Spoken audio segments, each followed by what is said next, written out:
మహేష్ బాబు గారు, రాజమౌళి గారి కొత్త మూవీ 'వారణాసి' టైటిల్ అని ఫిక్స్ అయిపోయింది మొత్తానికి. ఒక 10-15 డేస్ ముందు కూడా ఈ టైటిల్ సోషల్ మీడియాలో వచ్చింది. నేను అప్పుడు అనుకోలేదు ఇదే టైటిల్ పెడతారని చెప్పేసి. బట్ ఫైనల్లీ దాన్నే ఫిక్స్ చేశారు. బట్ నాకు ఇక్కడ అర్థం కాని విషయం ఏంటంటే, అసలు ఈ టైటిల్ పెడతారని చెప్పేసి ఎలా ముందుగానే తెలిసిపోతున్నాయి, ఎలా లీక్ అయిపోతున్నాయి ఏమో. సరే అదంతా పక్కన పెట్టేస్తే, ఈ 'Varanasi to the world' title glimpse announcement గురించి ఎంత సింపుల్గా పాసిబుల్ అయితే అంత సింపుల్గా వెరీ లెస్ టైంలో చెప్పడానికి ట్రై చేస్తాను. ఫస్ట్ ఆఫ్ ఆల్, ఇప్పుడు రిలీజ్ చేసిన ఈ వీడియో ఒక టీజర్ కాదు, ఒక ట్రైలర్ కాదు, జస్ట్ ఒక టైటిల్ అనౌన్స్మెంట్ గ్లిమ్స్ మాత్రమే. సినిమా గురించి, సినిమా టైటిల్ గురించి, సినిమాలో స్టోరీ ఎలా ఉండబోతుంది అనే దాని గురించి, ఆ వరల్డ్ గురించి ఒక చిన్న ఇంట్రడక్షన్ లాంటిది.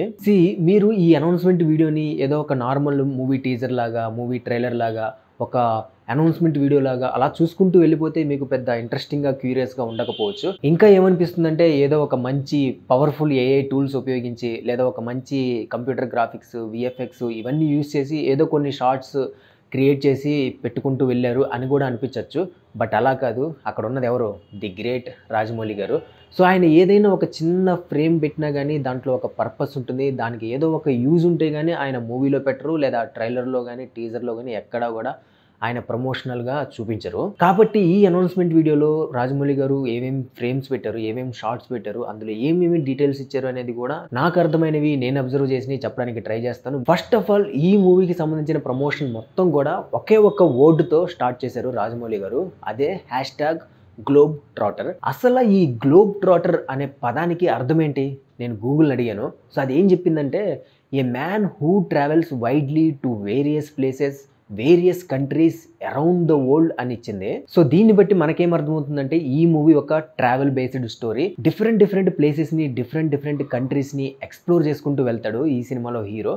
బట్ ఇంతవరకు అంతా బాగానే ఉంది. బట్ ఇదే అనౌన్స్మెంట్ వీడియోలో ఇంకొక హ్యాష్ట్యాగ్ను కూడా ఇంట్రడ్యూస్ చేశారు. అదే #టైమ్ ట్రాటర్. అయితే ఈ పదానికి ఒక స్పెసిఫిక్ అర్థం అంటూ ఏమీ లేదు. రాజమౌళి గారు ఈ సినిమా కోసం, ఈ సినిమాలో హీరో క్యారెక్టర్ని రిప్రజెంట్ చేసేలాగా ఈ పదాన్ని ఆయనే ఫస్ట్ యూజ్ చేశారు. ఫస్ట్ గ్లోబ్ ట్రాటర్ పదం యొక్క మీనింగ్ని మనం రెఫరెన్స్గా తీసుకొని దీనికి కూడా తీసుకుంటే, ఈ టైమ్ ట్రాటర్ అనే దానికి ఎలాంటి మీనింగ్ వస్తుందంటే, a person who travels widely through time lines. So దీన్ని బట్టి ఈ సినిమా స్టోరీ ఒక టైం ట్రావెల్ మీద బేస్ అయి ఉంటుంది అని కూడా అర్థమవుతుంది.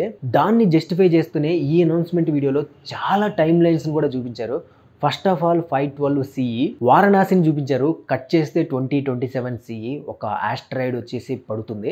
ఆ ఆస్ట్రాయిడ్ పేరు శంభవి. మేబీ ఆ ఆస్ట్రాయిడ్ వచ్చి భూమి మీద పడినప్పుడు మేబీ ఏదో ఒక పవర్ఫుల్ సోర్స్ అనేది బయటికి రావచ్చు. మేబీ ఆ పవర్ఫుల్ సోర్స్కి, హీరోకి, విలన్కి మధ్య ఏదో లింక్ ఉండొచ్చు. దాని గురించి వాళ్ళ మధ్య ఒక కాన్ఫ్లిక్ట్ అనేది జనరేట్ అవ్వచ్చు. కట్ చేస్తే అంటార్కిటాలోకి తీసుకెళ్లారు. రోజ్ ఐస్ షెల్ఫ్ అని చెప్పేసి ఒక పెద్ద మంచు పర్వతాన్ని చూపించారు. అంతేకాదు, అక్కడ మీరు బాగా అబ్జర్వ్ చేస్తే ఆ మంచు పర్వతాన్ని ఎవరో ఎక్కుతున్నట్టు చూపించారు. అలాగే అది వాళ్ళు ఎక్కుతున్నప్పుడు సంథింగ్ అక్కడ ఏదో ప్రమాదం జరిగింది, ఒక ఎక్స్ప్లోజన్ లాంటిది జరిగింది. అక్కడి నుంచి కొంతమంది పడిపోయి నీళ్ళలో పడిపోతున్నారు. అలాగే మీరు ఇంకా బాగా అబ్జర్వ్ చేస్తే ఒక పక్కన ఒక చిన్న బోట్లో కొంతమంది ఉన్నారు, ఏదో అబ్జర్వ్ చేస్తున్నారు. అక్కడి నుంచి మీరు స్లోగా నీటి లోపలికి వెళ్తే అదే ఐస్బర్గ్ ఇన్సైడ్ ఒక పెద్ద ఓడ బ్రేక్ అయిపోయి ఆ మంచులో కరిగిపోయి గడ్డగట్టి ఉంటుంది ఆ పర్వతం యొక్క కింద. అక్కడ కట్ చేస్తే నెక్స్ట్ ఆఫ్రికాలోకి వెళ్ళారు. అక్కడ అంబోసోలి వైల్డర్నెస్ లోకి వెళ్ళారు. ఆ అడవి షాట్ ని మీరు బాగా అబ్జర్వ్ చేస్తే బ్యాక్గ్రౌండ్ లో ఒక పర్సన్ పారాచూట్ వేసుకుని దిగుతూ ఉంటాడు. మేబీ ఆ పర్సన్ నాకైతే మహేష్ బాబు గారే అనిపించింది. నెక్స్ట్ అక్కడి నుంచి కట్ చేస్తే ఒక నైట్ షాట్లోకి వెళ్ళారు. అక్కడ ఒక చిన్న చెరువు ఉంటుంది. ఆ చెరువులో ఒక కోతి ఒక ప్రమాదంలో ఉంటుంది. దానిపైన ఒక తాడు ఉంటుంది. ఆ తాడుని పట్టుకోవడానికి కోతి ట్రై చేస్తూ ఉంటుంది. బట్ మీరు ఇక్కడ బాగా అబ్జర్వ్ చేస్తే లెఫ్ట్ సైడ్ అదే షాట్లో దూరంగా బ్యాక్గ్రౌండ్లో ఒక పర్సన్ నిలబడి ఉంటాడు. ఆ పర్సనే ఆ తాడును వేస్తాడు. సో ఆ పర్సన్ కూడా నాకు మహేష్ బాబు గారే అనిపిస్తుంది. ఇక్కడ బాగా గుర్తుపెట్టుకోండి, ఒక కోతిని సేవ్ చేశారు. నెక్స్ట్ కట్ చేస్తే ఉగ్రభక్తి కేవ్ వానాంచల్ అనే ఒక ప్లేస్కి తీసుకెళ్లారు, ఒక గుహలోకి తీసుకెళ్లారు. ఆ గుహలో కూడా మీరు బాగా అబ్జర్వ్ చేస్తే ఒక విగ్రహాలు ఉన్నాయి. ఆ షాట్ని మీరు ఇంకా బాగా అబ్జర్వ్ చేస్తే ఒక లేడీ ఎవరో పైనుంచి పడిపోతున్నారు. అలాగే కింద ఎవరో కొన్ని ఉగ్ర పూజలు చేస్తున్నారు. అలాగే కొంచెం రైట్లో ఒక కొండ చెరిని పట్టుకొని వేలాడుతూ ఒక పర్సన్ ఉన్నాడు. ఆ పర్సన్ కూడా మహేష్ బాబు అనిపిస్తుంది నాకు. ఆ లేడీని సేవ్ చేయడానికి అక్కడికి వచ్చినట్టుంది. నెక్స్ట్ ఇక్కడి నుంచి కట్ చేస్తే ఇదే అస్సలైన హైలైట్ షాట్ ఈ అనౌన్స్మెంట్ వీడియోలో మొత్తానికి. 7200 BCE త్రేతాయుగం లంకా నగరానికి మనల్ని తీసుకెళ్లారు. రామరావణ యుద్ధం జరుగుతూ ఉంది.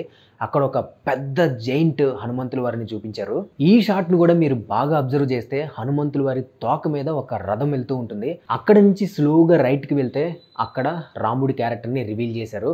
ఒక పెద్ద భారీ కాయం ఒక పెద్ద రాయిని తీసుకొని దాడి చేయడానికి వస్తూ ఉంటే బాణం వేస్తున్నట్టు చూపించారు. అక్కడి నుంచి ఫ్లాష్ కట్ చేస్తే మణికర్ణిక ఘాటు వారణాసికి తీసుకొచ్చారు. అక్కడి నుంచి కట్ చేస్తే ఈ టీజర్ అనౌన్స్మెంట్ వీడియోలో క్లైమాక్స్కి వచ్చేస్తాము. మహేష్ బాబు గారి లుక్ రివీల్. ఎద్దు మీద స్వారీ చేస్తూ వస్తూ ఒక చేత్తో త్రిశూలాన్ని పట్టుకొని ఫేస్లో ఒక అగ్రెసివ్ లుక్తో మామూలుగా లేదు. నాకైతే చాలా బాగా నచ్చింది.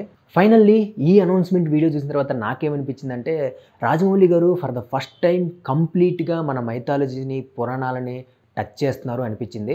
ఎందుకంటే ఇప్పటి వరకు ఆయన చేసిన సినిమాల్లో ఆయన క్యారెక్టర్స్ని ఒక రామాయణం, మహాభారతం లాంటి పురాణాలు, మైథాలజీస్ నుంచి ఆ క్యారెక్టర్స్ నుంచి రిఫరెన్స్గా తీసుకొని క్యారెక్టర్స్ని డిజైన్ చేశారు, మనకు చూపించారు. బట్ ఈ సినిమాలో డైరెక్ట్గా కంప్లీట్గా ఫస్ట్ రామాయణం, ఆ టైంని, ఆ టైం లైన్ని, రాముడి క్యారెక్టర్ని వీళ్ళందరినీ కూడా టచ్ చేసి ఇంట్రడ్యూస్ చేస్తున్నారు అనిపించింది. అంతేకాదు నాకు ఇంకొకటి ఏమనిపించిందంటే ఫ్యూచర్లో రాజమౌళి గారు తీయబోయే మహాభారతం సినిమాకి ఇది ఒక స్టార్టింగ్ పాయింట్ అనిపించింది. బాహుబలి సినిమా తీయడానికి ముందు మగధీర సినిమా అనేది ఒక చిన్న రిఫరెన్స్ లాగా అనిపించింది. మనకు ఒక చిన్న శాంపుల్ టచ్ లాగా ఇచ్చారు. సో అలాగే ఈ సినిమా కూడా ఉండబోతుంది అని అనుకుంటున్నాను నేను. సో ఫైనల్ గా ఈ అనౌన్స్మెంట్ వీడియో గురించి చెప్పాలంటే నేనైతే ఈ వీడియో రాకముందు ఈ గ్లోబ్ ట్రాటర్ ఈవెంట్కి ముందు ఎక్కడో కొంచెం ఏమైనా డిసప్పాయింట్ చేస్తారేమో రాజమౌళి గారు ఒక 1 to 5% అనుకున్నాను.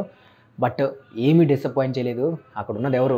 రాజమౌళి గారు, ది గ్రేట్ ఇండియన్ డైరెక్టర్. ఆయన ఈ అనౌన్స్మెంట్ వీడియోలో మనకి ఈ సినిమాలో స్టోరీ ఎలా ఉండబోతుంది అనేది మొత్తం ఒక స్టోరీ బోర్డు వేసి మరీ మనకి చూపించేశారు.